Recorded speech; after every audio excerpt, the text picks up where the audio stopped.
Next up is Dr. Montgomery. So Dr. Montgomery isn't a traditional politician. He's a community justice advocate, an activist who believes in only he believes the only rights you have are the ones you exercise. He is an independent running in the United States Senate in Louisiana against the current Republican incumbent. He is a former U.S. Navy weapons systems engineer and a juvenile criminal justice attorney with a Cato Parish Public Defender with the Cato Parish Public Defender's Office. Dr. Montgomery, how are you?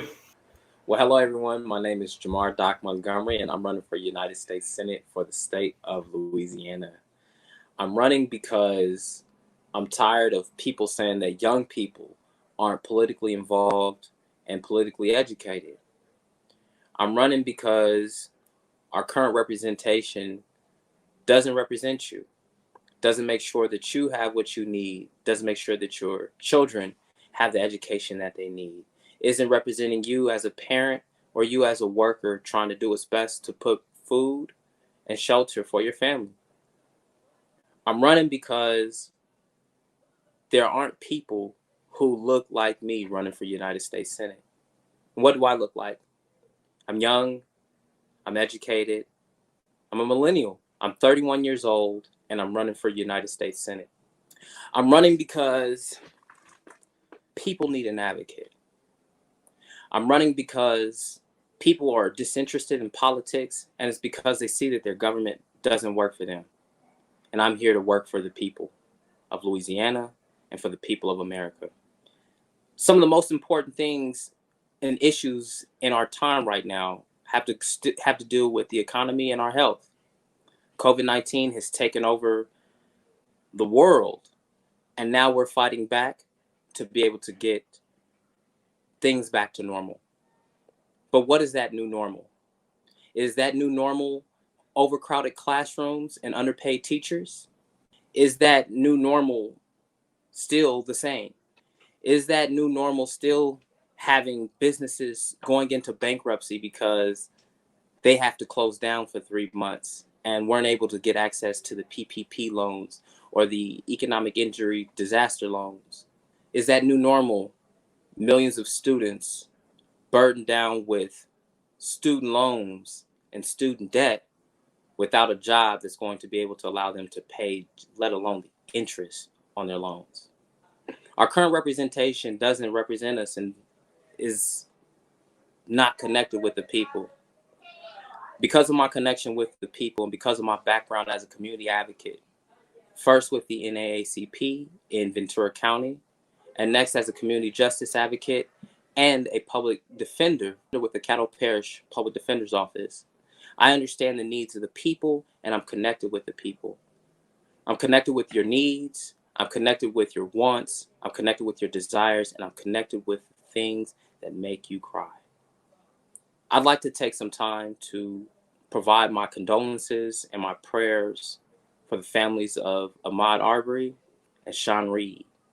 In having an equality in our country, it's requiring that we have some real hard conversations about equality and equity in this country. What it means to truly be the land of the free and the home of the brave. Free to express our grievances with our government, and brave enough to stand up for what's right. In our current Congress and our current Senate, we've seen what's been done right for large corporations and industry, but not for the American people. Not for the 31 million that are unemployed right now. Not for the hundreds of millions that are stuck at home right now without internet, without proper education, without the educational technology that they need to be successful. We have to ask ourselves, is that going to be part of the new normal? I didn't realize that I was going to get into this race until I realized how frustrated I was with the system. Many of us are told, well, if you got a problem with it, change it. And that's what I'm doing, running so that I can help change this system. There's no reason why a state such as Louisiana couldn't be the model for healthcare, couldn't be the model for education, couldn't be the model for the economy. If we're able to fix Louisiana, who's 45th in healthcare, 48th in education, and 49th in economy, 48th in infrastructure, 50th in opportunity, 50th in crime and corrections, and 50th in natural environment, that we could serve as a national model for the United States on how we improve a state in the areas that matter. When we look at Louisiana, the largest concentration of crude oil refineries are here in Louisiana. The largest concentration of crude oil refineries here in the United States is in my state of Louisiana. We're second in the nation for sugarcane and sweet potato production. We're third in petroleum producing. 25% of all natural gas production is here in Louisiana. 25% of all seafood consumed in the United States comes from Louisiana. And 25% of all petrochemical shipping in the United States is from Louisiana. Louisiana is not a poor state. What we have is poor representation. Louisiana is not a poor state. What we have are people who have forgotten that we are not poor people. It's just our thinking that needs to change. During this time of crisis, I encourage everyone to exercise smart financial decisions. Part of those decisions is making sure that you save 10%, because 40% of all American families are $400 away from a financial calamity, from being bankrupt. 40%. Save your 10%, save 10% for your savings so that you have some kind of cushion. Some of us aren't able to utilize our unemployment benefits. Some of us aren't eligible for unemployment benefits. And it's making sure that we utilize the best financial advice and also the best financial savings methods during this difficult time. Thank you. If you want to find more information, you can find me at www.docmontgomeryfor2020.com. That's DOC Montgomery, MONTGOMERY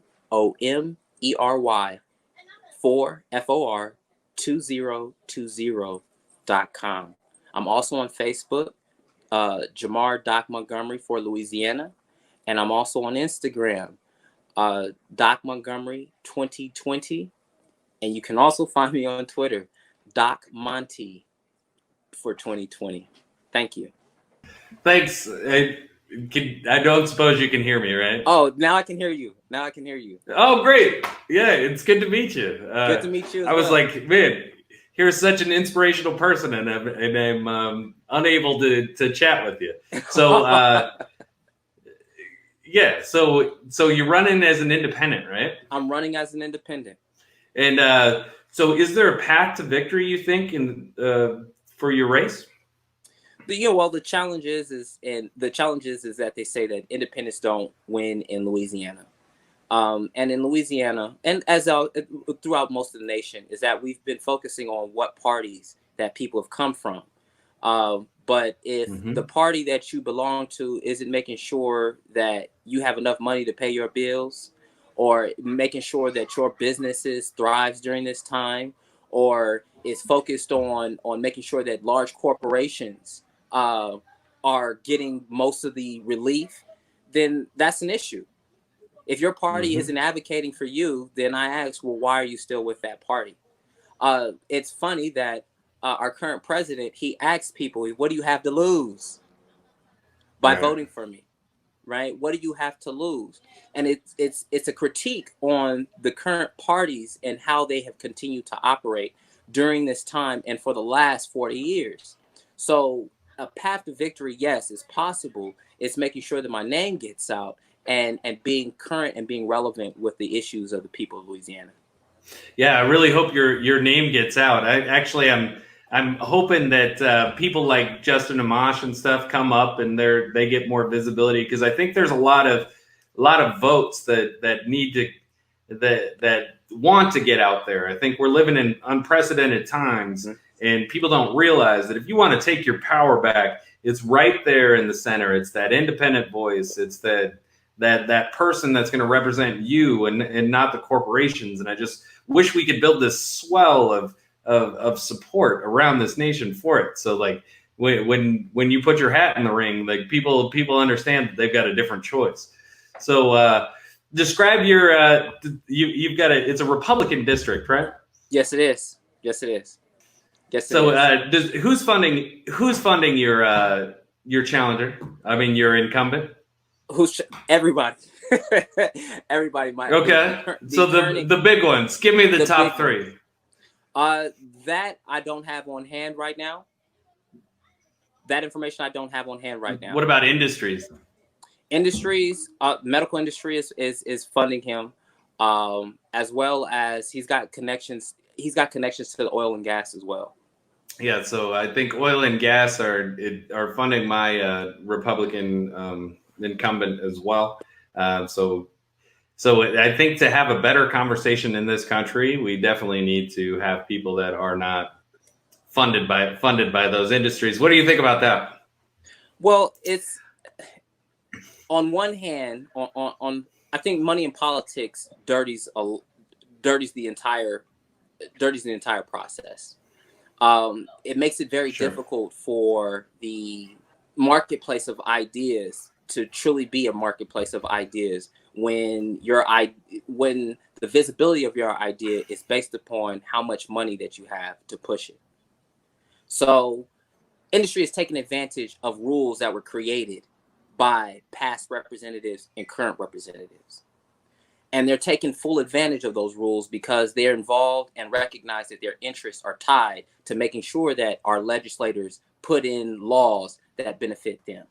If we want to change that, we have to get people in there who understand that and are willing to change it.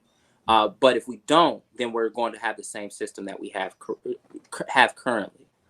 There's no reason why that corporations who only provide, 300 some odd billion dollars worth of tax revenue receive much greater than their share in relief money than what they've even paid in federal taxes. That's a major issue. Whereas the American people pay almost 9 to 10 times more in taxes than corporations, yet received less than a sixth than what they pay in taxes from our own tax money. I think that's a major issue. So it shows that where your treasure is, so your heart lays as well. Yeah, that's a pretty powerful observation there. So you talk about healthcare, talk about health, energy. You've got universal basic income. Do you support changing taxes? Well, I support changing taxes. I think the way that we spend our tax dollars right now is something that needs to be changed. We talked about we didn't have money for healthcare. We don't have money for this, but we just pulled $2.2 trillion out of I don't know where. So now we see that the priorities, and now the part that also the issue that I have is that it took us only 2 months to pass that spending bill. But we argued for a year and a half, 2 years for affordable health care. So I think the way in which we identify our priorities and the way that we spend our money needs to be changed. And if we look at 70% of the United States economy is based off of consumer spending. 70%. So if we look at taxes and who's truly taxed the most, it's individuals, it's not corporations. So if we change up the way that we tax, in fact, go to something very simplified. Herman Cain had a great idea with the 999.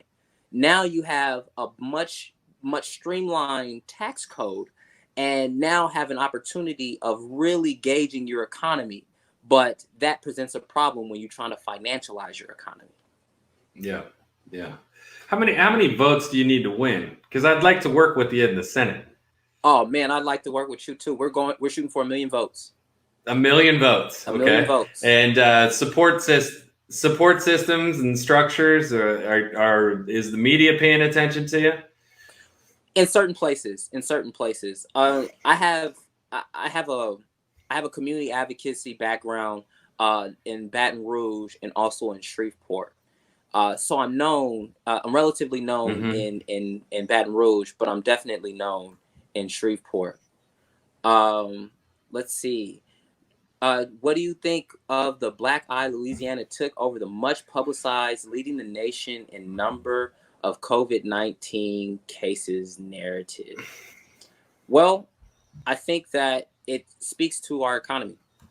It really speaks to our economy when people have to choose between their lives and their livelihood. And you look at in Louisiana, that's 40%, 40% African American.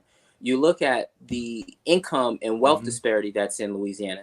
Many of the African American people that live in Louisiana work in service jobs, work in jobs that are considered essential. Our grocery workers, some of our grocery workers, and some of our other service workers, even in healthcare.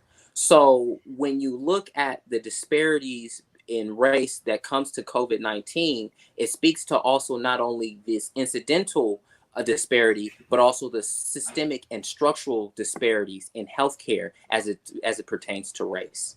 So COVID-19 wasn't necessarily the problem, but COVID-19 definitely illuminated existing problems in the healthcare system here in Louisiana and also in the United States. An issue of capacity, of access and capacity. I know in Baton Rouge Mm-hmm. there was a major fight that I helped with. Was We were trying to prevent Earl K. Long Hospital from being closed down. Earl K. Long Hospital was the only hospital that was that would be able to handle uh, gunshot wounds and other traumas, but it was located in a predominantly African American neighborhood. So Mm-hmm. COVID-19 and the desperate numbers that we're seeing when it comes to African Americans deals with the systemic and structural issues with access to healthcare and also the capacity for healthcare.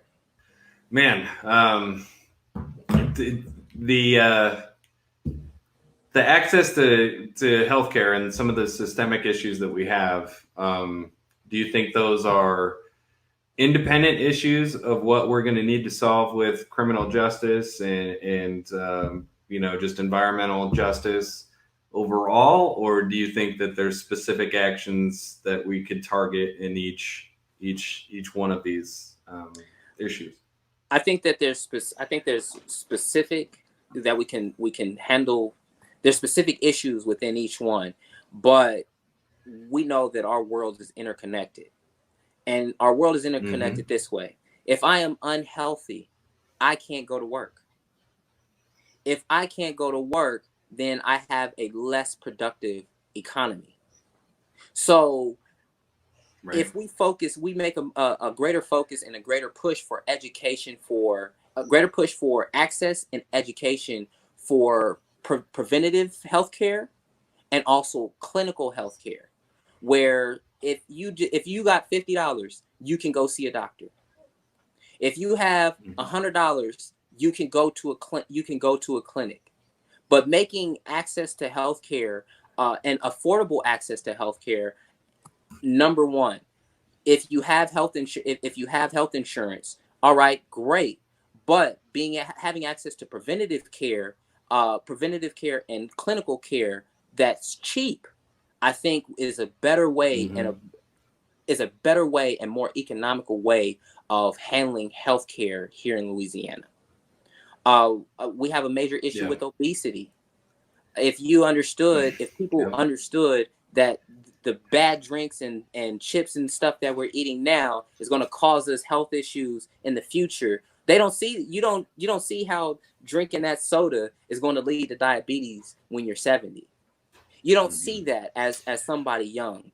But if you're educated on it and you witness it, now you can make a conscious decision.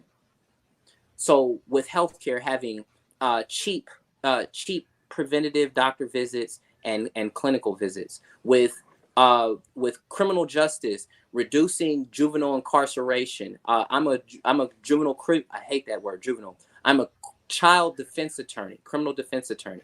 Yeah. So I see how we have to change juvenile justice here in America. If we have our children dressed up in orange jumpsuits, all we are doing is just preparing them to be real life criminals when they turn 18. It's recognizing that every child is worth saving, and also every child is worth pouring into. And the decisions that they make is based upon the exposure to information that they have. So reducing juvenile incarceration and providing more programs and after school programs, and especially early childhood education programs, because the fall of a nation begins in the homes of its people. And whatever we can do to make sure that we have our homes and our families intact, then we will have a strong and prosperous America. Yep.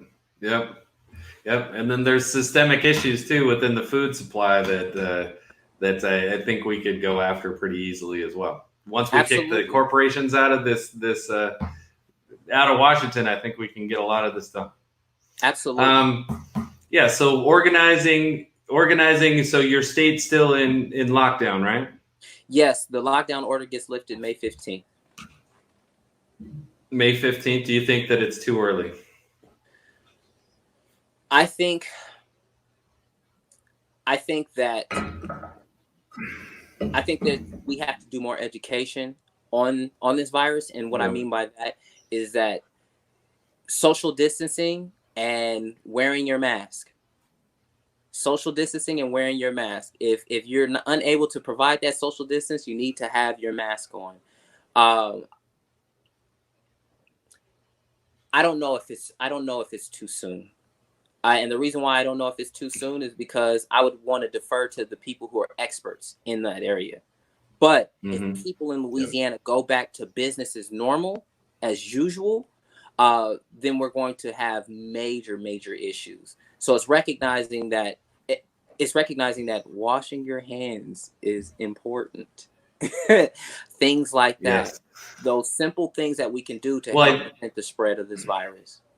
That's an important call out, because there's a lot of disinformation coming out now, and there's a lot of people that are chastising others for being moderate or responsive to in their own actions as far as washing their hands, wearing masks.